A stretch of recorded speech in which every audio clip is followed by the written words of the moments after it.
B-Sides Proving Ground. This is Eric Kmetz, and he's talking about cats and mice, ever-evolving attackers, and other game changers. Hey folks, how you guys doing this afternoon?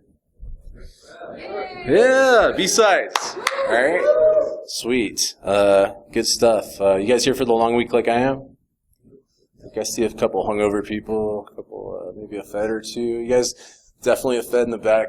You guys definitely want to pace yourselves because you have a couple days in store. So, all right, let's just move on. Cats and mice. Let's talk about social network bad actors.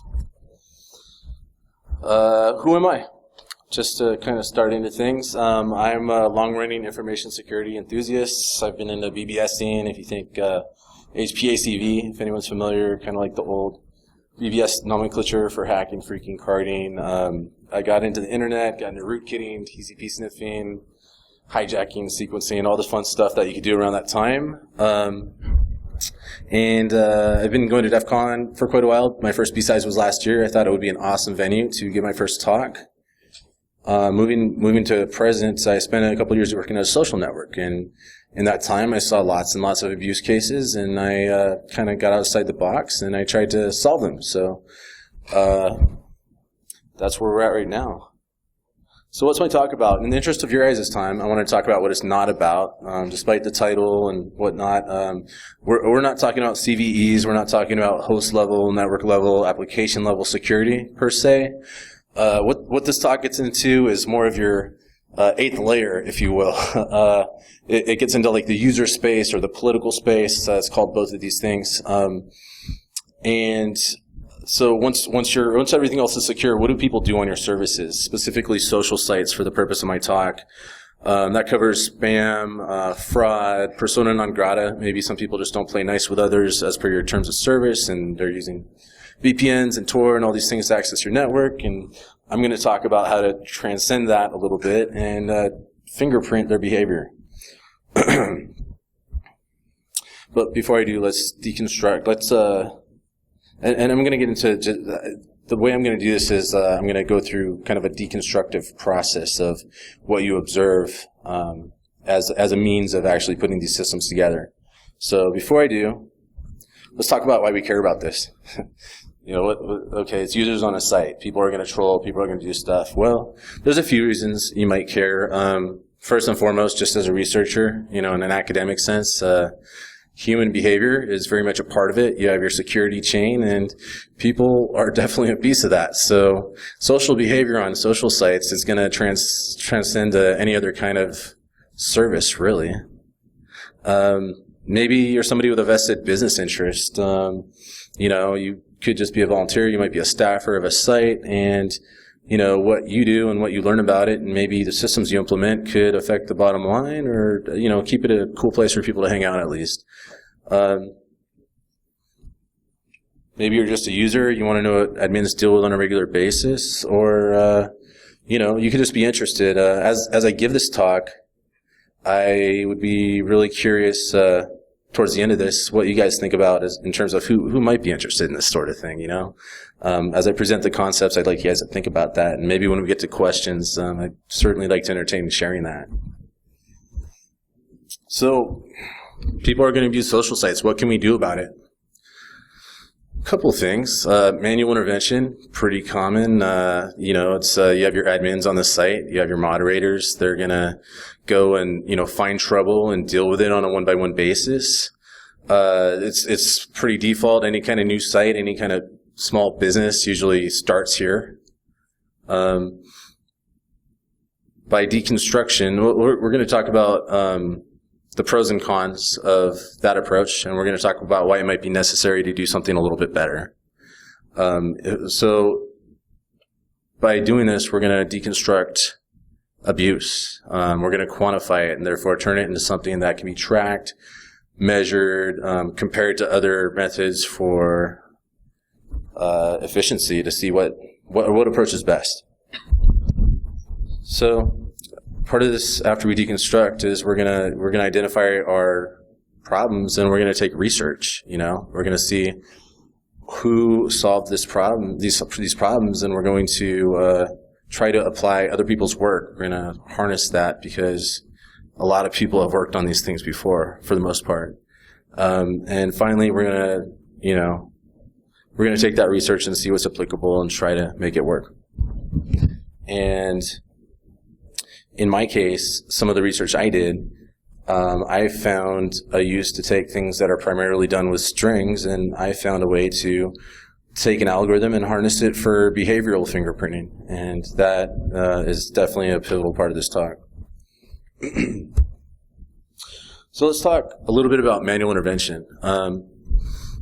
For our cases, that might be like an administrator page where, you're looking at new accounts before they're activated, before they confirm their email. Maybe you're looking at photos on a social network before anyone else can see them. You get to pre-screen a little bit. And that's, it all comes back to that default behavior. It's common. It's preemptive. Maybe you even have like a user-submitted abuse flagging system. You see that on a lot of social sites. Somebody sends you a message. You have a link to say whether this is spam, you want to block the person, and so forth. The benefit of manual intervention is that you have a human to deal with. So that's actually pretty cool because in the days of everything being like robot response, if you call a bank, if you want to get customer service and you're on a robo-dialer and you just don't even know how to get to a person, that can be frustrating as an end user. So the cool thing about manual intervention is usually, someone's going to lock your account down or take some kind of action. Maybe they'll be nice enough to talk to you first, but, you have that personal rapport. At least you're going to get an explanation of some sort. Not everyone does. So that's definitely like the upside of it. People are going to like that. The favorable outcomes can happen a lot better when you have somebody who has a little diplomacy telling you what's going on. On the downside of this, it's resource intensive. You have a site and your users are multiplying and you only have so much staff. You can only scale to so many moderators. At a certain point, you're not going to be able to give someone a human response. So that's definitely a downside because it doesn't scale. So in thinking about that, we're leveraging one of the notions of this is that these report systems, these flagging systems, we're effectively crowdsourcing we're crowdsourcing abuse flagging essentially. So I'm going to talk about the pros and cons of that. On the downside, this is one of the most resource-intensive uses of person time. That's okay. Resource-intensive, it's a lot of resources when you have people doing stuff. Sorry. And furthermore, manual intervention can lead to very high-maintenance users. One of the things that happens is you have users that, they are happy that they got a human to handle the case, and so from then on, they're going to be your best friend, and anytime anything on the site goes wrong, you're going to hear from them, and they're going to want to talk to you for like an hour. Also, there's malicious flagging. You're going to have people that are just going, and they're mad at someone else. Some drama happens on these social properties, and they're just going to be like, I don't like this person. I'm going to flag every one of their photos, and therefore clog up your photo queue, and it's a problem. So how do we move past this? What do? We deconstruct the problem.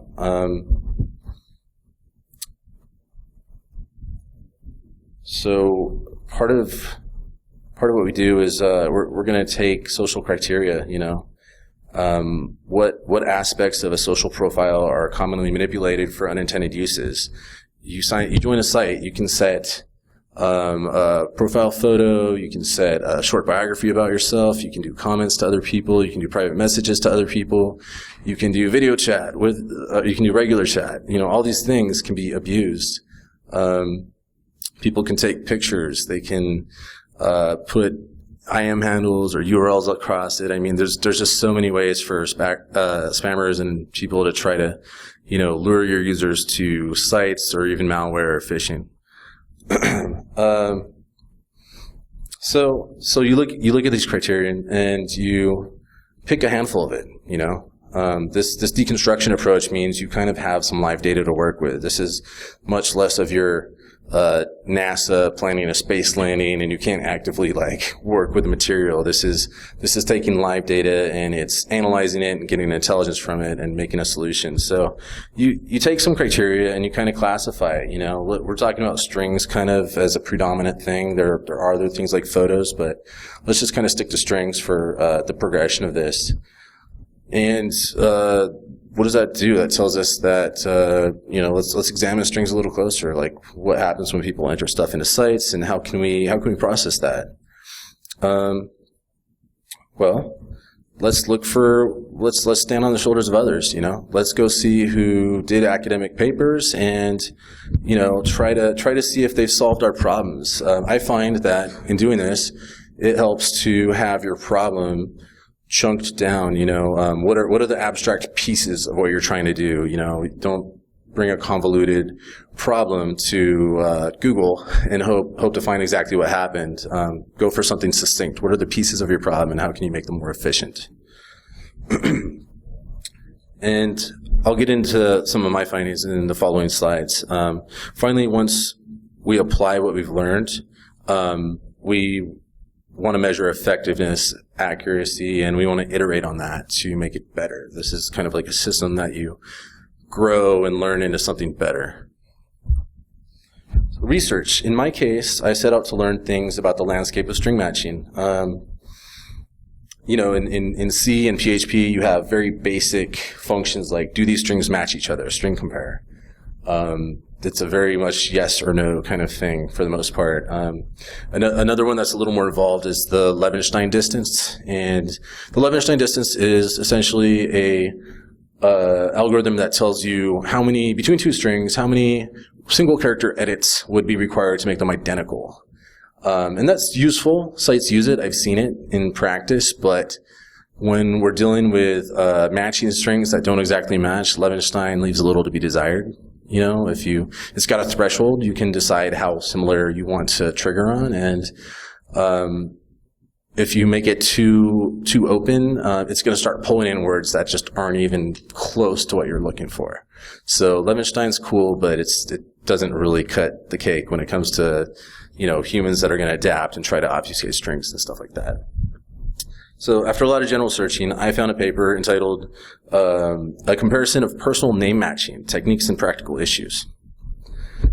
I only have time to present just a little bit of it, but the gist of it is that somebody set out to try to normalize and consolidate patient records in the medical space. And, you might have Robert M. Smith or just Bob Smith. And, how do you decide that that's a single patient based off of a name? And so the paper goes on about several different string algorithms. There's some pretty cool ones out there, including Levenshtein edit length, but what they do is they don't just take any one string algorithm. They take Levenshtein edit length, longest common subsequence, Jarrow-Winkler composite, dice coefficient, a couple others, and they take the root mean square of all these different thresholds, and they even do a phonetic component with SoundX. And they take the root mean square of this, and across all those algorithms, then they decide across master composite threshold, are these the same name? And that's effective. That's a multi-layered approach. It works a lot better than any one alone. So after reading this, I was inspired in two ways. First of all, the multi-layered thing really hit me hard. I was like, well, why don't we build multiple systems for everything that looks at a lot of stuff? It's fault tolerant, it handles variations better. Sometimes no one or two ways of looking at something are going to solve what you want. It's going to solve what you want and bring in too many things that you don't want. So the other inspiration I had about this was longest common subsequences in particular was a very interesting string algorithm for me. I thought it was just like perfect for a lot of applications we have in strings, and I found out a little more about it. So spammers love to obfuscate strings. It makes our problem matching them harder, and again, that comes back to why I like longest common subsequence. Luckily for us, there's a lot of works and papers, so in this particular deconstruction problem scenario, we're lucky. Whatever problems you're trying to solve, you might not be that lucky, but again, abstracting your research out, putting it in small pieces, that'll help with that.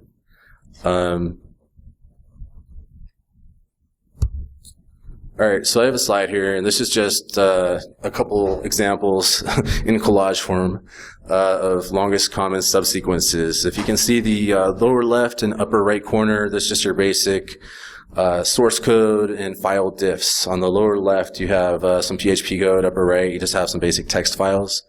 And the point is, if you've ever done a diff on a file, you've used longest common subsequences. In the lower right-hand corner, you can see just some genetic sequencing. It's used for that. And on the upper leftmost corner, this is my favorite part about it, and it illustrates an important point. You take two sequences, and longest common subsequence will advance both of them, but it will also not care if there's noise in the sequence. So if you're looking for a particular set of actions that occur in order, a set of strings, whatever, it's really great for matching stuff that there's noise in. It's kind of fault tolerant that way. It's a good thing for dealing with string parsing and other things. So we already know it works well for strings, but wait, there's more. I had an aha moment where I thought long and hard about longest common subsequences, and I sort of said to myself, well, okay, that's cool, but like, it could actually be used for other things. It's already used for letters and words. Well, what if you took behavior and you just represented it by a letter or a word? I just signed up for a site, that's S. I just filled out my profile, that's P. I uploaded a photo, that's U. I just wrote someone, that's M. Right, so you kind of can store in a database or memory these words or these letters about people's actions. And then suddenly, if you're trying to, match things, you're not matching spam words against written text. You're actually matching behaviors against signatures of behaviors that might be of interest to you. Furthermore, it might not even be behavior. It could be an attribute. Maybe if there's an N in there, we know that they came from a certain net block, right? So it sets up the field for signatures of behaviors and attributes of users on your sites. Most of you are probably familiar with the saying, actions have consequences. I propose to you that actions have sequences. Multiple actions in a behavior have common subsequences.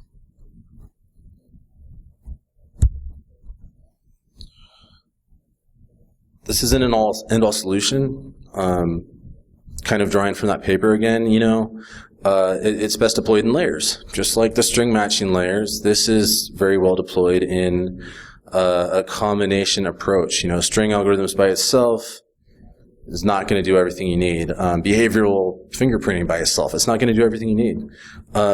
They're better when combined, but legitimate users can still false negative, by doing any of these behaviors that people normally do on a social site. And that's really the challenge. It's like, how do you differentiate legitimate users from people that are not legitimate? Well, how you do it is, in my experience, is synergies of layers. You might have criteria that by itself is not at all useful in differentiating a legitimate user from a fake user. This person's from the US, this person's from the Philippines. Oh, well, that doesn't really, what does that tell us? There's legitimate users from both countries. Well, this user signs up as a female and they message 20 people within 5 minutes of signing up, and they're also from the Philippines, and none of our other users from the Philippines do that. Or, there's better examples, but basically in the synergies of these examples and the mutually inclusive behavioral patterns, you'll find the differentiator into whether these are accurate checks or not. And in the mutually exclusive joining of them, you can clear people and avoid even scrutinizing their account that much, because you know that they completely for sure don't match whatever pattern you're trying to apply to them. And that all gets into inliers and outliers.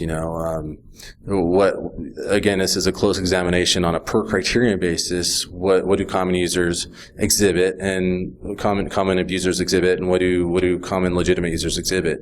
So you take that approach, and then you kind of start applying them in pairs, and you see what pairs of 2 and 3 things, maybe even more, work to your advantage, and that will really help you with accuracy.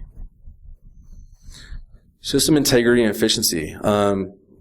Some of these codes, some of these tests, once you put them into code, they're going to loop in the wrong users at first. They kind of just will. That's part of the process of this. As long as your system isn't automatically processing these people, then it's not really a big deal, actually. It's kind of good because everyone that loops in is a learning case for you to examine them and create more rules and distinctions about whether these users are legitimate or not. And then you iterate on that, and every version of your system after the next is supposed to be better than the last. But why settle for just a really refined system that can match most attackers? Why don't we confuse and frustrate them too? And first of all, we have to understand attackers evolve, so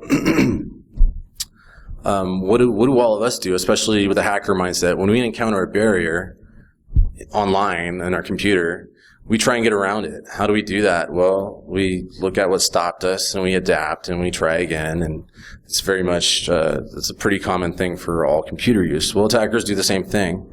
So, what we want to do is kind of make our system low feedback. You don't want them to understand why or how we're triggering them. And the social sites need to understand that and evolve in much the same way. Your current attackers already have intelligence on your systems. Your past ones most definitely have intelligence. Your new attackers might benefit with that intelligence. They might bring a whole new bag of tools to the plate. But, if you provide very low feedback, that's going to help you in all those cases. And what you really want to do, the point here is to use pre-existing intelligence in whatever you make and, take examples from what you've seen. So countermeasures. I have had great success with asynchronous response. On top of it, it makes it very frustrating for the attacker to adapt to. It enables the sense of a permeable barrier. These people kind of get caught on your checks, but you don't immediately act on them. And what does that do for us? It helps us collect intelligence on them as they're still in our system. At some point, they're going to get booted out or processed, whatever you do with these users. But before they do, we get to understand them better. And what does that do for us? Well, it makes it so we can take that intelligence and we can go take our checks that caught them, and we can look at more and new criteria that we might not have thought of in the first place, and we can write those checks for them too. And so what I find is when you have this, when you can catch the same type of abuse 3 or 4 times over, then you're pretty well calibrated. Especially with asynchronous response. It's going to be enormously frustrating to attack your system. It's not going to pay off very well. It's going to be difficult, and they'll probably look for an easier site. What would a system like this look like? An example might be a system that recognizes a phrase, a photo, a net block combination, a behavioral signature, time between actions, time from action to action, and the point of that is that we get to scrutinize behavior further, and kind of I touched on that. So basically, iteration. Cool. Wait, what? The takeaways on this are hopefully this helped you guys understand a framework for dealing with this type of problem in a deconstructive way, and leveraging intelligence to help. Another thing is think outside the box. I can guarantee whoever's messing with your sites is doing just that. It's a war, not a battle. Don't get discouraged if your site's getting just pummeled. You're going to learn something from it. You can harness that for other stuff. And finally, have fun with this. If you work on a site that has a lot of traffic, you're going to have a lot of chances to collect a lot of data, but don't let that data go to waste. Don't just handle users and move on to whatever you're doing or move on to the next one. Store that. Remember who your people are. Remember their techniques, tactics, and practices, because that's how you'll recognize them next time around. And that's pretty much it. I'd like to entertain questions, comments, any thoughts that this might have provoked.